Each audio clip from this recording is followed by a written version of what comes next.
देखिए admission of partner में पिछले क्लास में थ्योरी बता दिए थे क्या होता है नहीं होता है। कैलकुलेशन करने की जब बात आती है तो सबसे पहले कैलकुलेशन होता है नया लाभ विभाजन अनुपात, न्यू प्रॉफिट शेयरिंग रेशियो। यानी शुरुआत में जो प्रश्न है आपको वो है वही नया लाभ विभाजन अनुपात निकालने पर आधारित प्रश्न है, जिसमें एक में ए बी सी 3 गो प्रश्न दिया हुआ है। पहला प्रश्न ध्यान दीजिए, ए बी जो लाभों को 3:2 में बांटते हुए साझेदार हैं, सी को 1/3 हिस्सा के लिए साझेदार बनाते हैं, नया लाभ विभाजन अनुपात बताइए। सवाल में क्या, अगर ऐसा रहे नया लाभ विभाजन अनुपात निकालने के कई तरीके हैं, अलग अलग टाइप हैं, ठीक है। आगे आपको 6-7 गो प्रश्न तक ऐसा मिलेगा जो अलग अलग टाइप में आपको निकालना है।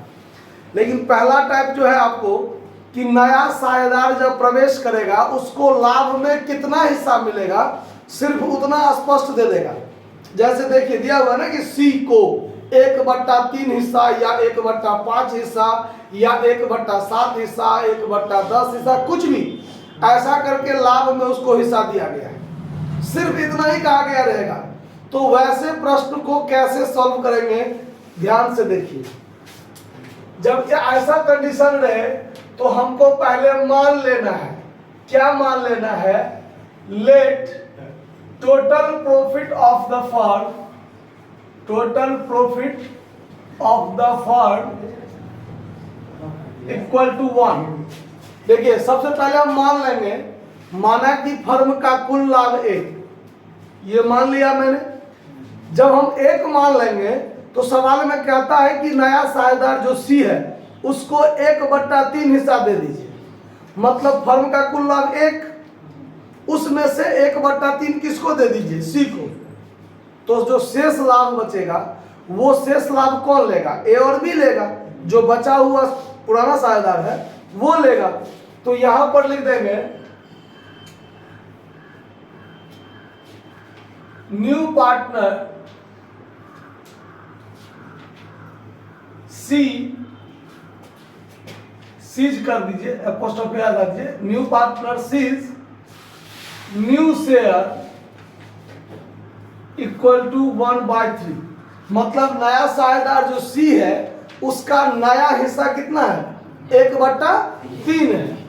तो अब हम लोग देखेंगे रिमेनिंग प्रॉफिट, रिमेनिंग प्रॉफिट मतलब शेष लाभ।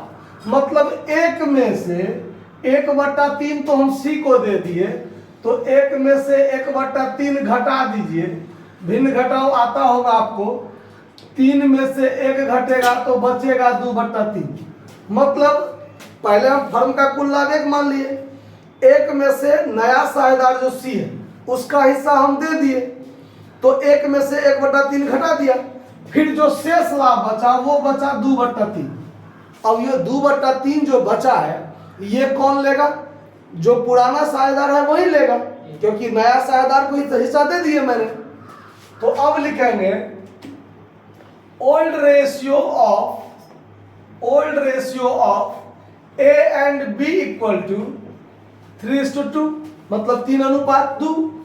अब 3:2 में इसको बांटना है, तो अब लिखेंगे as new share, as new share मतलब ए का नया हिस्सा कितना। तो 2/3 गुने 3:2 में बांटना है, तो 3/5 करेंगे कि नहीं करेंगे, क्योंकि 3 से गुना करेंगे, 3 2 जोड़ के 5 से भाग देते हैं, तो इससे इसको काट दीजिए, तो 2 क्या बचा 5। फिर लिखेंगे बीज न्यू शेयर, बीज न्यू शेयर, तो 2/3 इसी को बांटना है, तो 2/3 गुने 2/5। अब तो नहीं कटने वाला है, तो 2 दूना 4/15।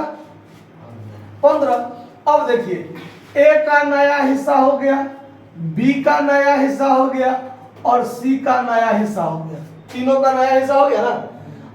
अब यहां लिखेंगे now new ratio of A B C. तो ए का नया हिस्सा 2/5, बी का नया हिस्सा 4/15 और C का नया हिस्सा 1/3। अब सबके नीचे में एक समान है नहीं है। अगर तीनों के नीचे में एक समान नहीं है तो एक समान करना पड़ेगा। कैसे करेंगे तो देखिए कैसे करेंगे। तो तीनों का एलसीएम निकाल लेंगे। तो 5 तिया 15 मतलब 15 इसका एलसीएम हो गया मेरे हिसाब से, आप लोग निकाल लीजिएगा। तो फिर 5 से इसमें भाग देंगे तो 3 3 दूनी 6, 2 से गुना कर दिए।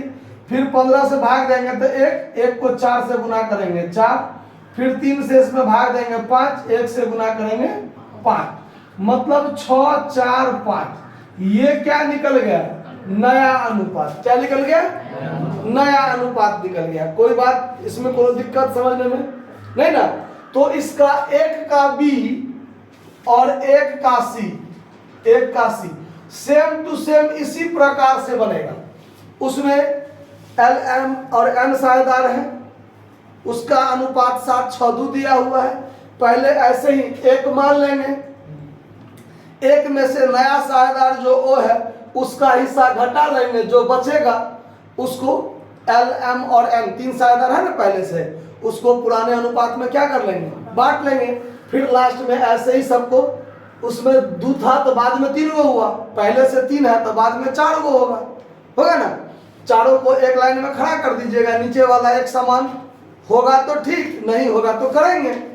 फिर जो बचेगा वो नया अनुपात। 1 का सी में भी इसी प्रकार से है, उसमें 4 गो साझेदार पहले से है, 1 गो नया आया। तो वैसे ही 1 मान लेंगे, 1 में से नया साझेदार का हिस्सा घटा देंगे ऐसे ही। फिर जो बचेगा उसको पुराने साझेदारों के पुराने अनुपात में बांट लेंगे। फिर लास्ट में 5 गो हो जाएगा, एक लाइन में खड़ा कर देंगे, आराम से बना लेंगे, बन जाएगा ना। तो वो सब बना लीजिए, बन जाएगा, नोट कर लीजिए। धन्यवाद।